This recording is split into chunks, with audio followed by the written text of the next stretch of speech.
Very shocking news today. In this video, we will be reflecting on some iconic individuals who left us last week. We'll take a closer look at their lives, explore their personal journeys, and highlight their remarkable efforts and successes. We'll also delve into the lasting legacies they left behind. So make sure to join us, subscribe to the channel, and stay tuned for the full video. Simon Cowell comforted by Liam Payne's heartbroken parents at singer's funeral.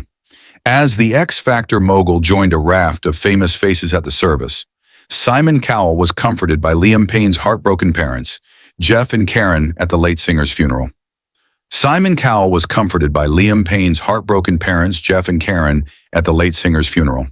The X Factor mogul, 65, was among the raft of A-listers at 31-year-old Liam's final farewell on Wednesday after his balcony fall death in Argentina on 16th October, and he was pictured being hugged by his mother and father. It was reported by the Daily Mail the embrace came as Simon sought to comfort Jeff and Karen.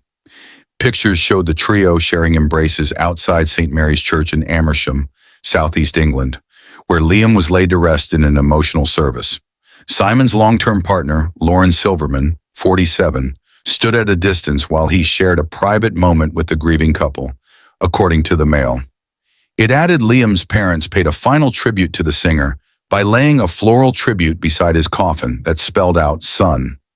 Simon propelled One Direction to fame after the band was put together on the 2010 run of his ITV show, The X Factor. Liam's fellow bandmates Harry Styles, 30, Niall Horan, 31, Zayn Malik, also 31, and Louis Tomlinson, 32, were also present at his funeral, alongside Girls Aloud singer Cheryl, 41, who was in a relationship with Payne between 2016 and 2018 and has his 7-year-old son Bear. Liam died in Buenos Aires on the 16th of October after falling 45 feet from the third-floor balcony of his suite at the Casa Sur Hotel in Buenos Aires, where he had been on holiday. His actress girlfriend Kate Cassidy, 25, was with him until 2 days before his shock passing as she left to return to her home in America. She also attended the funeral alongside Damian Hurley, 22, son of 59-year-old actress Elizabeth Hurley. Liam's body arrived at his funeral in a white horse-drawn hearse, which featured floral tributes from his parents and boy Bear, with a wreath saying "Daddy" seen outside the church where he was laid to rest. Fans of the late pop star also paid their respects to Liam, with tributes being laid in Wolverhampton, the city of his birth, and in Hyde Park in London. Jeannie Epper, renowned stuntwoman known for doubling for Linda Carter on the 1970s Wonder Woman TV series, passed away on Sunday at her home in Simi Valley, California. She was 83 years old. Epper was a trailblazer in the world of stunt work, a founding member of the Stunt Women's Association of Motion Pictures in 1968. Throughout her illustrious career, she performed stunts in over 150 films, including iconic movies like The Fast and the Furious, Tokyo Drift, Kill Bill Vol. 2, Catch Me If You Can, Romancing the Stone, The Amazing Spider-Man, and The Princess Diaries. She was featured in the 2004 documentary Double Dare by Amanda Michelli, which highlighted the often overlooked contributions of stunt women. Her passing was first reported by The Hollywood Reporter, a sister publication to Deadline. Epper's remarkable career earned her the title of the greatest stunt woman who ever lived in a 2007 Entertainment Weekly article. Born into a family of stunt performers, she was the daughter of John Epper and the sister of stuntmen Gary and Tony Epper. Jeannie began her stunt career at the age of 9, becoming one of the first professional child stunt doubles in the industry.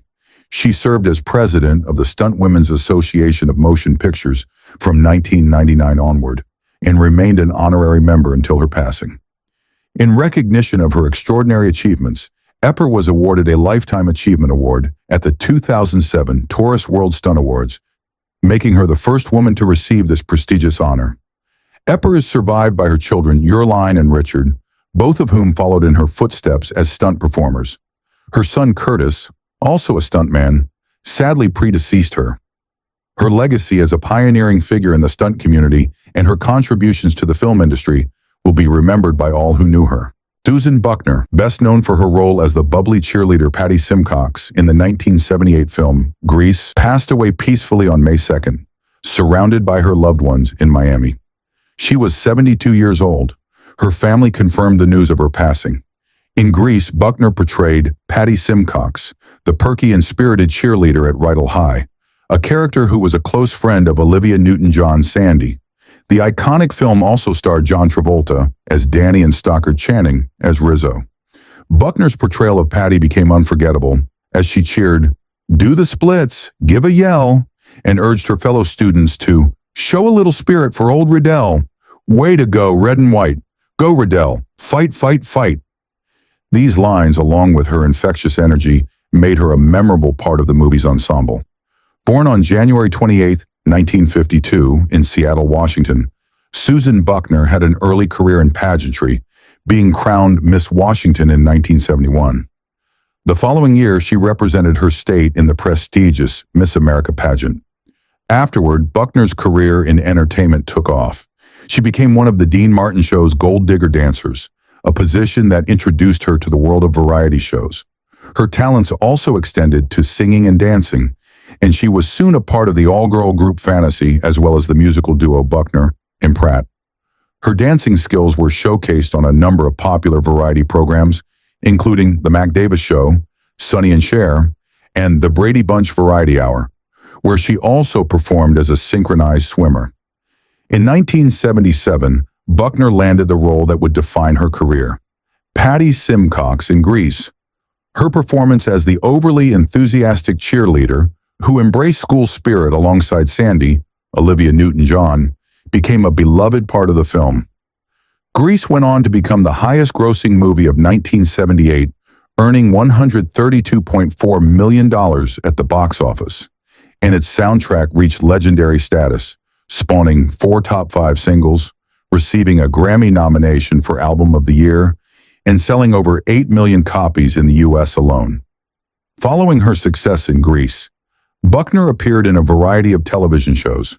She had guest spots on popular series like The Love Boat, BJ and the Bear, and The Hardy Boys, Nancy Drew Mysteries.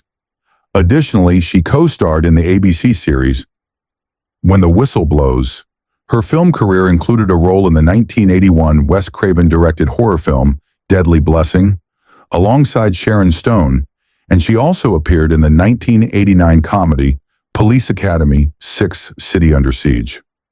After a successful run in Hollywood, Buckner chose to step away from the spotlight to focus on raising her family, leaving her show business career behind. She is survived by her son, Adam Josephs, daughter Samantha Mansfield, and her beloved grandchildren, Oliver, Riley, Abigail, and Ruby.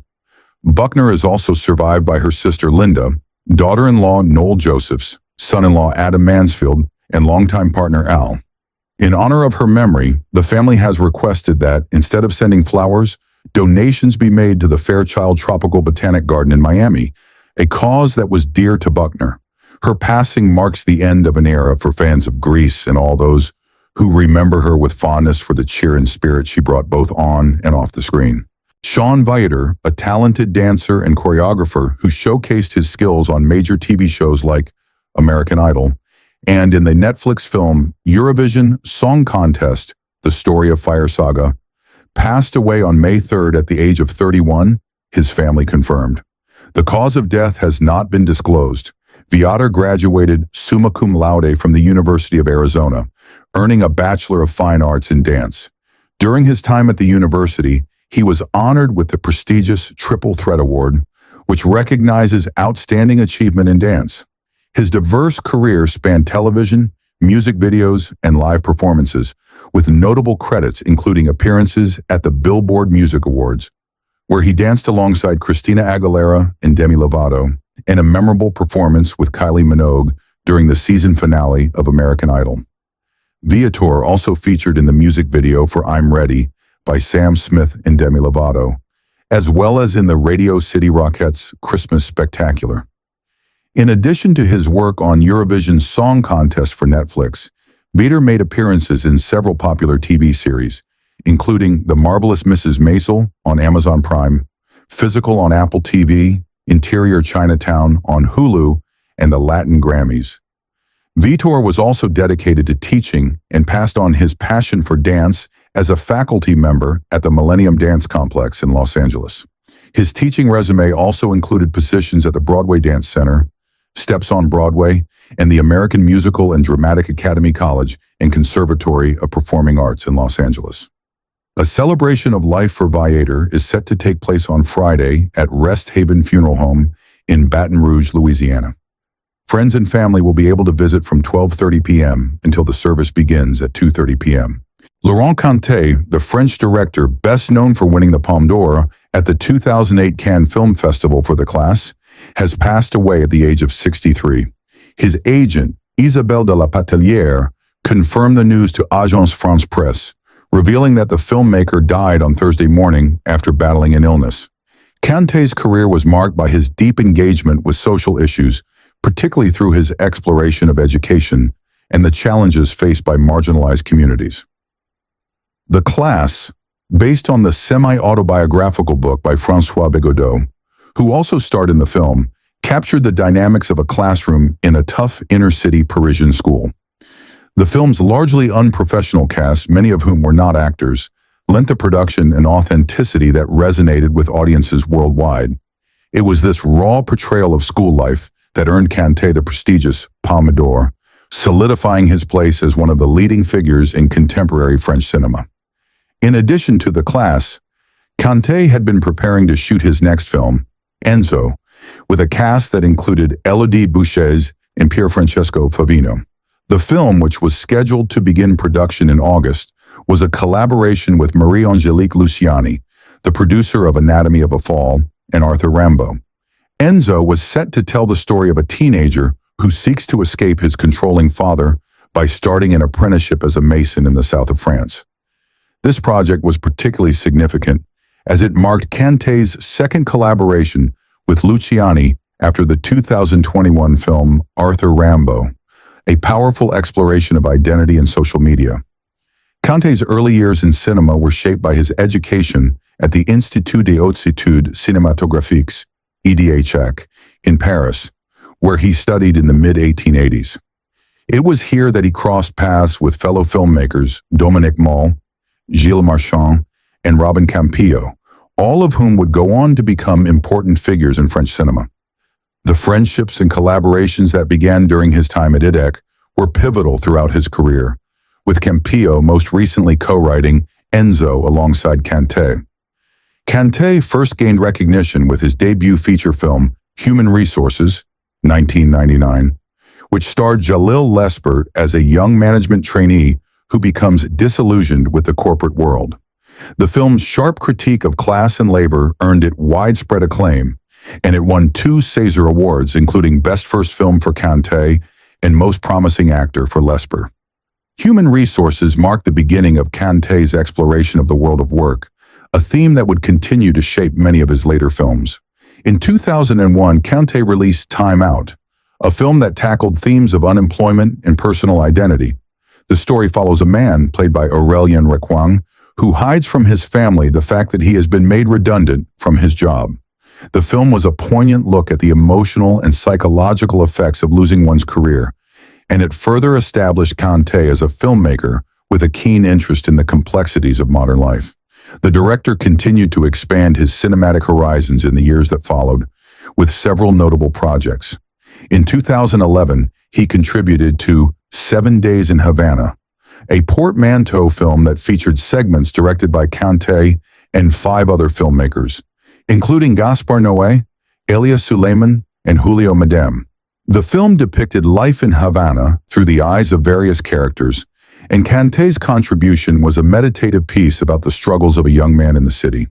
In 2012, Canté adapted Joyce Carol Oates' novel, Foxfire, Confessions of a Girl Gang, which tells the story of a rebellious group of girls in 1950s upstate New York.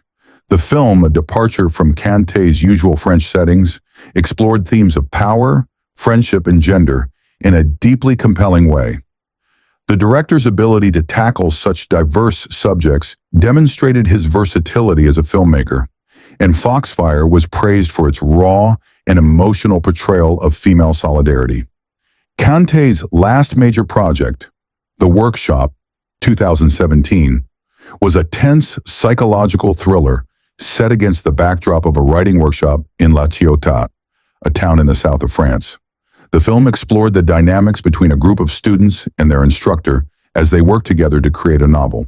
The workshop tackled issues of class, identity, and the power of storytelling, and was another example of Kante's ability to explore the complexities of contemporary life in a deeply human and thought-provoking way.